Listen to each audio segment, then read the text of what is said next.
Good morning students and welcome to your English class. Today we are going to start with a chapter A Short Monsoon Diary. इस video में हम पढ़ेंगे English NCERT class 8 का chapter 8 a short monsoon diary. इस chapter में author ने अपनी monsoon के बारे में एक पूरी डायरी लिखी है। मतलब वहाँ पे जिस टाइम पे वो रहते थे उस टाइम मॉनसून चल रहा था, मॉनसून में क्या क्या होता था, पूरा का पूरा जो सीन होता था नेचर का, वो उन्होंने अपनी डायरी में लिखा हुआ है। तो डायरी क्या होती है? डायरी होती है जैसे कि आप डे टू डे की आपकी कोई भी चीज़ें हैं, आप अगर उनको कहीं पर नोट कर रहे हैं डेट के साथ कि पूरे दिन में क्या हुआ, और डेली अगर आप इवेंट किसी चीज़ में, किसी कॉपी में या किसी डायरी में नोट करते हैं तो उसी का पूरा एक फॉर्मेट जो है, ये ऑथर की डायरी का फॉर्मेट हमें इस चैप्टर में दिया हुआ है। तो स्टार्ट करते हैं। और मोस्ट फेमस जो वर्ड की मतलब डायरी है, काफ़ी ज़्यादा फेमस, वो डायरी ऑफ एनी फ्रैंक है। और इसमें ये वाली जो हम स्टोरी पढ़ रहे हैं ये रस्किन बॉन्ड की डायरी में से ली गई है। तो पार्ट 1 है इसका। June 24, the first day of monsoon mist, and it's strange how all the birds fall silent as the mist comes climbing up the hill। तो ये पहला दिन था मॉनसून मिस्ट का। मिस्ट का मतलब होता है धुंध।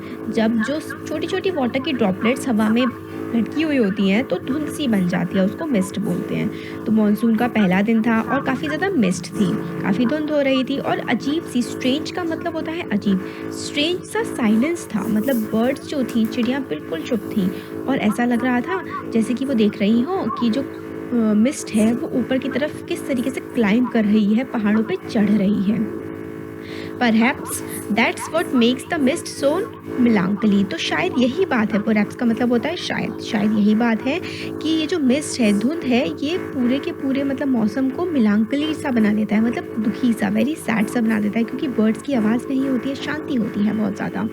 Not only does it conceal the hill, it blankets them in silence too. और ये धुंध जो होती है ये सिर्फ और हिल्स को सिर्फ छुपाती ही नहीं है, कंसील का मतलब होता है छुपा देना। ये हिल को सिर्फ छुपाती नहीं है, ये ऐसा लगता है जैसे ब्लैंकेट उड़ा दिया हो, मतलब चादर उड़ा दी हो साइलेंस की, मतलब पूरी शांति की चादर उड़ा दी हो पहाड़ों को।